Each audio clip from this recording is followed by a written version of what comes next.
আজকে আমাদের আলাপ হচ্ছে ডাকসু এবং দুজন মির্জার বক্তব্য ঘিরে।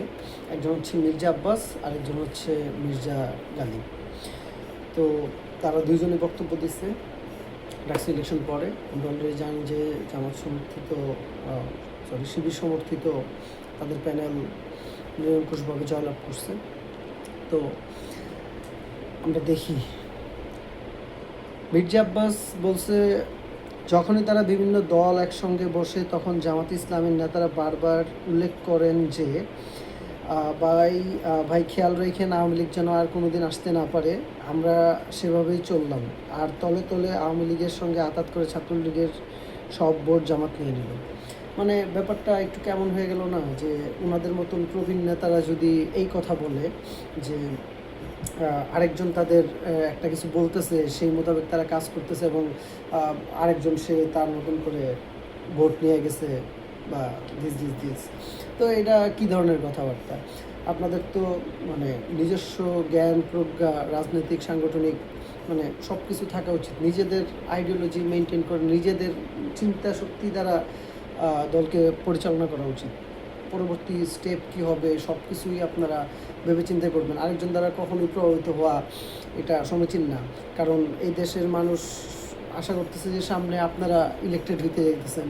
তো আপনারা যদি মানে এরকম একটা দল যদি এরকম ক্লেম করে যে মিটিংয়ে অন্য কেউ একজন তাদের কোনো একটা কিছু গাইড করতেছে বা বলতেছে, ইনফ্লুয়েন্স করতেছে, সেটা তারা ইনফ্লুয়েসড হয়ে যাচ্ছেন এবং পরবর্তীতে এরকম সিনিয়র পর্যায়ের নেতারা এরকম বক্তব্য দিতেছেন, এটা কোনো একটা ভালো সাইন দেখা যায় না।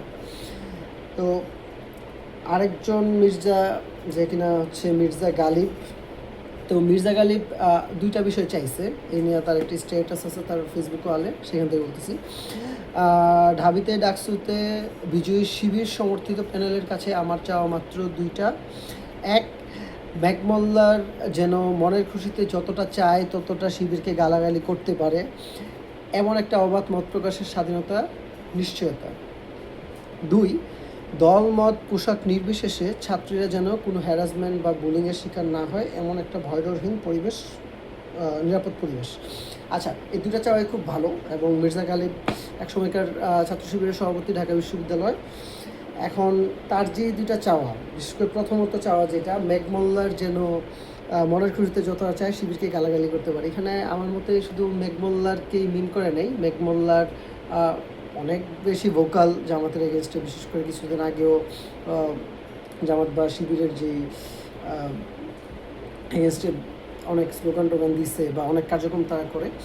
আচ্ছা, তো আমার ধারণা শুধু মেঘমোল্লারকেই এখানে মিন করে নেই, মেঘমোল্লারকে সামনে রেখে তথাপি যত বিরোধী পক্ষ আছে, যে মোটা দাগে বড় বড় যত বিরোধী পক্ষ আছে সবাইকে এটা বলছে।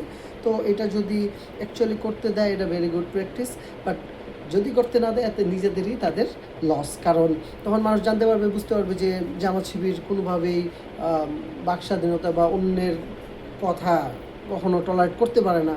হ্যাঁ, তারা খুবই কট্টর, এই টাইপের একটা নেগেটিভ মার্কেটিং হবে। সেই সাথে 2 নম্বর টপিকে বলছিল যে দলমত নির্বিশেষে ছাত্রীরা যেন কোনো হ্যারাসমেন্ট বা বুলিংয়ের শিকার না হয়, এমন একটা ভয়ডরহীন নিরাপদ পরিবেশ। আমরা অলরেডি জানি যে আমাদের এগেনস্টে, শিবিরের এগেনস্টে একটা মারাত্মক মানে একটা প্রবলেম বা একটা কথা আছে যে তারা বটবাহিনী পরিচালনা করে। তো তারা যদি বটবাহিনী বলি বা ক্যাম্পাসে তাদের কট্টর যে সমর্থক, তারা যদি ভাবে যে না, আমরা তো অলরেডি ক্ষমতায় চলে আসছি, আমরা এখন যেভাবে চাবো সেভাবেই সব কিছু করতে পারবো বা এরকম টেন্ডেন্সি, সেক্ষেত্রে তাদের জন্যই উল্টা এটা নেগেটিভ মার্কেটিং হয়ে দাঁড়াবে। তো যেহেতু তারা ঢাকা বিশ্ববিদ্যালয়ে তারা জয়লাভ করতে পারছে, সেই ক্ষেত্রে তারা এখন চাবে যে মোটা দাগে পুরো দেশকে জানান দিতে যে আমরা দেখেন আমরা কতটা পারফেক্ট বা আমরা কতটা উদ্যমী, ভালো। আপনারা দেখেন আমরা ঢাকা বিশ্ববিদ্যালয়ের মতন একটি ইনস্টিটিউটে কত সুন্দর করে আমরা সব কিছু পরিচালনা করছি, যেখানে আমাদের বিরুদ্ধে এত এলিগেশন, কিন্তু আমরা দেখেন কোনোটাই মোটা দাগেতে এই দুইটা বিষয়ই, হ্যাঁ, যে এই কোনোটাই আমরা মানে হরণ করি নাই বা এগেনস্টে কোনো বড় ধরনের ক্লেম আসে নাই। তো সেই জন্য তারা চাবে খুব স্ট্রংলি কাজগুলো করার জন্য।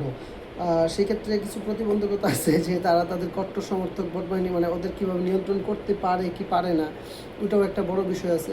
কারণ এই ডেমোটাই আপনার সারা দেশে সব জায়গাতে তারা মার্কেটিং করাবে, মার্কেটিং করে দেখাবে যে এই যে দেখেন মানে আমরা কতটা সেরা। এখন কথা হচ্ছে যে কতটুকু মানে এটা কার্যকর পুরো দেশের ক্ষেত্রে।